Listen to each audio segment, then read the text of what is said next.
Eh bien, nous sommes très heureux de nous rendre auprès d'un homme qui s'appelle Richard Ouellet, et puis son groupe, qu'il a lui-même, je crois, est l'auteur de ce groupe Compassion. Nous nous rendons auprès de lui dès maintenant. Eh bien, nous sommes bien entourés aujourd'hui. La pluie est arrêtée aussitôt que vous êtes arrivé, Richard. Comment ça se fait? Vous avez un contrôle là-dessus? Pas vraiment, non. Non. On va voir ça dans quelques instants par les questions, là. Quelle est votre occupation, Richard Ouellet? Mon occupation, alors je suis conseiller chrétien en relation d'aide. Donc, je fais de la relation d'aide avec des couples en difficulté ou des personnes en difficulté. Et je donne des séminaires, des conférences, des cours aussi. Et le nom, c'est Compassion. Qu'est-ce que le ministère Compassion? Alors, le ministère Compassion, c'est un ministère qui vise à apporter la compassion de Dieu au cœur brisé.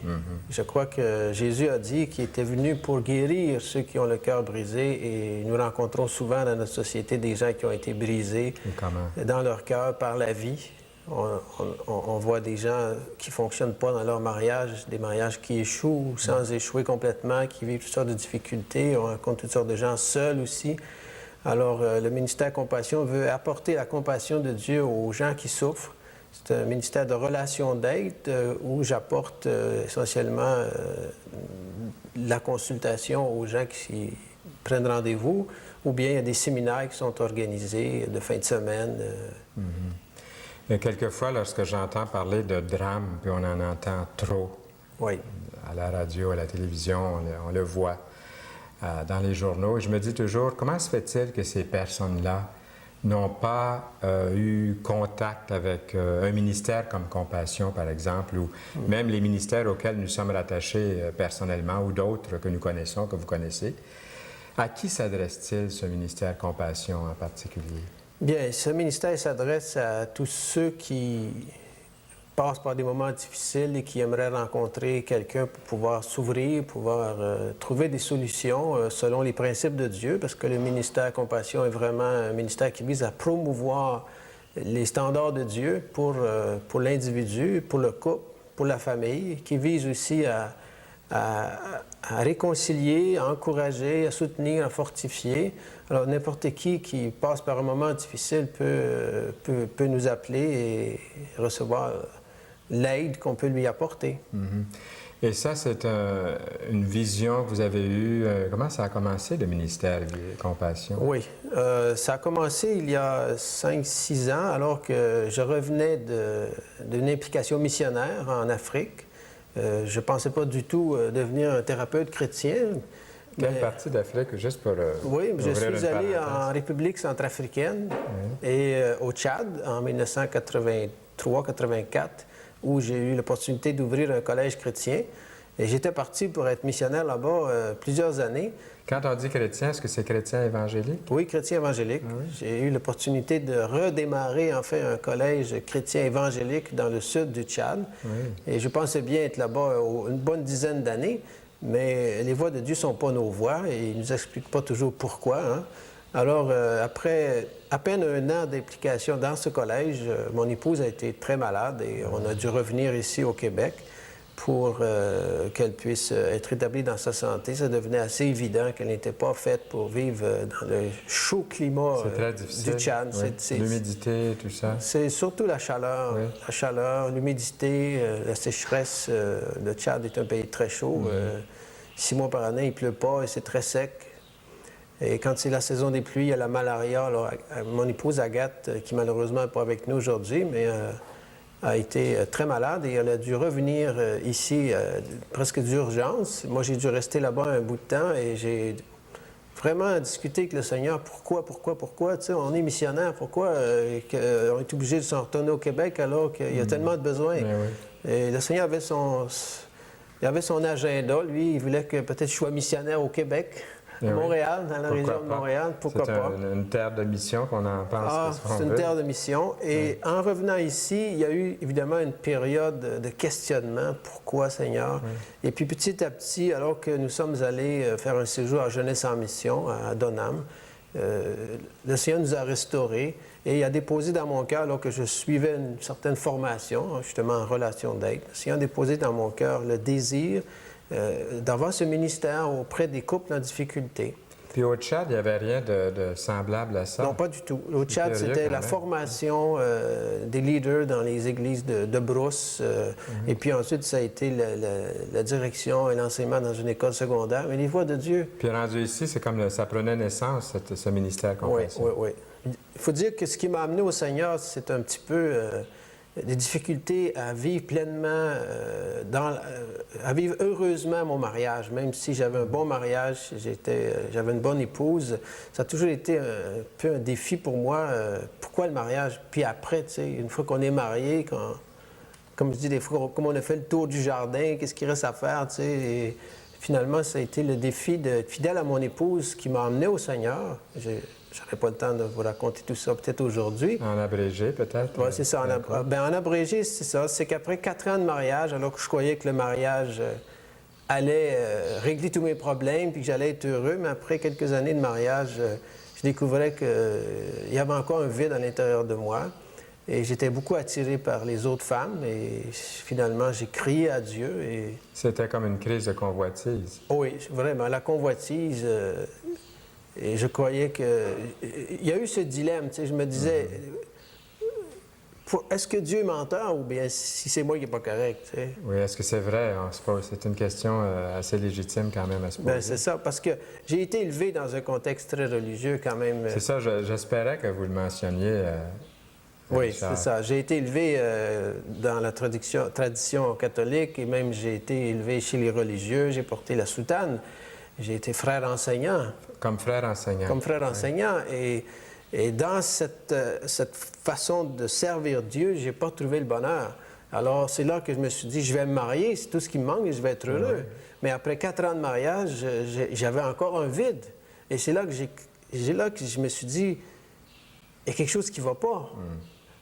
Désillusionné de la religion, pour ainsi dire, désillusionné du mariage, qu'est-ce qui reste? Alors, je suis allé faire à ce moment-là un voyage, même à Rome, comme un genre de pèlerinage. C'est là que j'ai crié à Dieu, quand j'étais à Rome, au Vatican, etc. Et, tu sais, on a tous été comme un peu enseignés des principes évangéliques. Il ne faut pas séparer ce que Dieu a uni. Et puis, si tu regardes une femme dans ton cœur, tu la désires dans ton cœur, tu as déjà commis l'adultère. Alors, moi, j'avais cette semence dans mon cœur. Et ça m'interpellait. Parce que j'avais le désir des autres femmes. Puis j'avais une bonne femme. Je me disais, si je ne suis pas fidèle à ma femme, bien, je vais séparer ce que Dieu a uni. Mais en même temps, je me disais, mais c'est peut-être faux, toute cette affaire-là. Si c'est vrai. Alors j'ai crié à Dieu, j'ai dit, Christ, si tu existes, fais quelque chose. Tu lui as parlé comme ça? Ah oui, un cri du cœur. Ah, je comprends. C'était pas un blasphème, c'était vraiment interpellé. Oui, ça surprend. Dieu, tu sais, si tu existes, j'ai dit, fais quelque chose parce que moi, je suis pas heureux dans ce qui, éventuellement, ton plan. Et je crois que Dieu est entré dans ma vie à ce moment-là. Et... C'est comme ça que ça prenait naissance, ce ministère. Disons Premièrement, que, parce qu'il y avait ce grand besoin personnel. Oui. Et là, suite à ça, bien, comme je vous disais tantôt, après l'implication en Afrique, je suis revenu ici. Et là, il y a eu comme cette conviction que si Dieu nous demandait de rester ensemble pour toujours, comme mari et femme, il devait bien avoir des solutions à nos difficultés. Parce que dans la réalité, on voit que bien des couples se séparent parce qu'ils ne trouvent pas de solution, ils ne sont pas heureux. Et moi, je me suis dit, Seigneur, je veux mettre ma vie à ton service pour trouver des solutions et pour être une aide pour les couples en difficulté.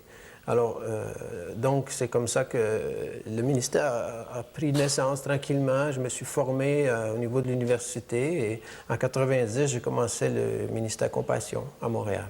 Et ça revêt plusieurs formes. Sous quelle forme ça existe? Ça revêt plusieurs formes. Disons que en fait, le ministère Compassion, je dirais qu'il a commencé ici, à Villa Shalom. On est à Villa Shalom aujourd'hui. Oui, c'est très beau. Ici, ça, c'est près de Fulford. Oui, près de Fulford. Ouais. Et j'ai commencé ce ministère en faisant des camps de familles monoparentales, des camps pour les personnes seules, des camps pour les couples. Ça s'appelle le camp de l'amitié. Camp de l'amitié, Villa Shalom, ça opère sur les deux noms. Et Villa Shalom a été l'occasion un peu pour moi de démarrer ces séminaires, parce que je me suis dit, il vaut mieux prévenir que guérir. Donc, faire des séminaires où on élève les standards de Dieu, on présente aux chrétiens, aux gens de bonne volonté, je dirais, la pensée de Dieu pour le couple, pour le mariage, etc. Alors, après un départ ici, un peu de consultation de gens qui venaient demander de l'aide, on s'est déplacé à Montréal et la relation d'aide en privé, individuelle ou en couple. Et puis, il y a eu des séminaires que j'ai continué de donner. En fait, j'ai fait un peu des statistiques à un moment donné. J'ai ça sur une feuille ici. Depuis 1986 jusqu'à 1995, jusqu'à maintenant, il y a eu 95 activités compassion de toutes sortes. Là-dessus, il y a eu des séminaires de fin de semaine pour les couples, étalés sur le long de l'année, ici même à Villa Shalom.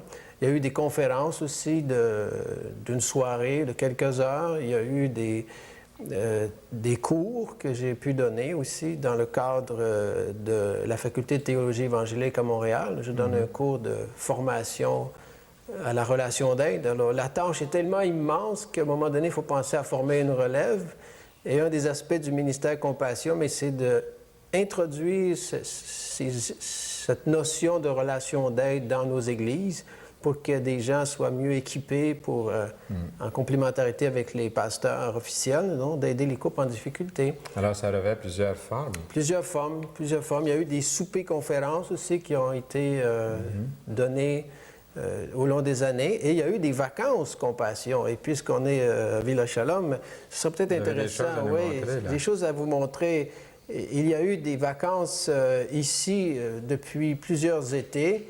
Et il y aura encore des vacances compassion très bientôt. Puis, il y en a chaque année, en fait. Alors, une des activités des vacances compassion, c'est bien sûr la réflexion, la prière, le partage, l'enseignement de la parole de Dieu, mais aussi, puisqu'on est dans un merveilleux cadre de plein air, bien, profiter de la nature. Et à chaque fois qu'il y a eu des vacances compassion, je ne sais pas, j'imagine que vous voyez ça sur l'écran, bien, on a fait des excursions, soit au mont Pinacle, qui est près d'ici, au mont Sutton aussi. Et c'est des moments vraiment agréables. Et je dirais qu'après chacune de ces activités compassion, on a comme un peu goûté un avant-goût du ciel, on ne veut plus repartir. Et une des caractéristiques des activités compassion, c'est qu'elles sont interconfessionnelles. Alors, elles permettent de découvrir la fraternité au-delà des fois de notre contexte familier, peu importe notre dénomination. Et le ministère Compassion veut rejoindre et sensibiliser les gens à toute l'ampleur de la famille de Dieu, finalement. Parce que ce n'est pas une question de dénomination lorsque quelqu'un passe par une crise. Ah non. On ne lui demande pas de quelle église es-tu. Non. Tout le monde peut passer par une crise, donc les besoins peuvent être rencontrés par un ministère tel que Compassion. Absolument.